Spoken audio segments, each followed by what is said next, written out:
일단 어떤 이유로든지 이혼을 하지 않기로 했다라고 하면 배우자와 상간자가 다시 만나는 것을 막아야 하고, 그리고 배우자가 구상금 소송을 당하는 것을 막아야 합니다. 그래서 많은 분들이 그런 상황에서 위약벌 조항과 구상금 소송을 하지 않는 조항을 포함시키려고 하고, 반드시 그렇게 하는 것이 원고에게는 좋습니다. 일단 위약벌 조항을 포함시키려면 절대 상간자 소송을 하더라도 판결로 가서는 안 되고 합의를 해야 합니다. 즉 위약벌 조항은 소송을 하기 전에 개인적으로 합의를 할 때 합의서에 포함시키거나, 또는 상간자 소송 중에 조정기일을 지정해 달라고 요청을 해서 그때 합의를 해야 합니다. 소송을 했는데 판결로 가면 절대 위약벌 조항, 구상금 소송을 하지 않는 조항을 포함시킬 수가 없습니다. 위약벌 조항은 차등적으로 할 수도 있고 일괄적으로 할 수도 있습니다. 차등적으로 하는 것은 카톡, 문자, 이메일, SNS 등과 같은 것으로 했을 때는 얼마의 위약금, 그리고 만나는 행위 등을 했을 때는 좀 더 높은 금액의 위약금을 지급하는 방식으로도 할 수 있습니다. 이런 경우 만남이 아니고 단순 연락을 한 경우에는 일회당 몇백만 원에서 몇천만 원 사이로 하고, 만남을 했을 때는 수천만 원에서 억 단위로도 할 수 있습니다. 일괄적으로 하는 것은 어떤 만남이나 연락을 했을 때 일회당 얼마의 위약금을 하는 방식도 있습니다.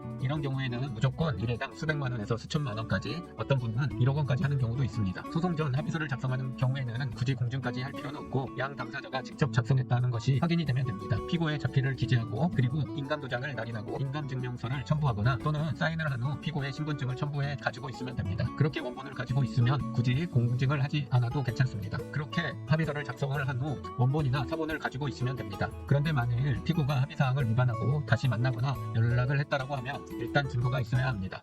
증거가 있어야 하고, 일단 소송 전에 개인적으로 합의한 경우에는 위약벌 소송을 하면 되고, 소송 중 합의를 한 경우에는 집행금 부여의 소송을 하면 됩니다. 위약벌 액수는 법원에 따라서 감액을 해주는 경우도 있고, 어떤 경우에는 합의한 그 금액을 그대로 인정하는 판결도 있는 경우가 있습니다. 저희가 해보면 다른 위약벌 소송과 다르게 상간녀 소송으로 위약벌을 당한 경우에는 법원이 감액을 해주는 경우보다는 큰 금액을 인정해주는 경우가 더 많은 것 같습니다.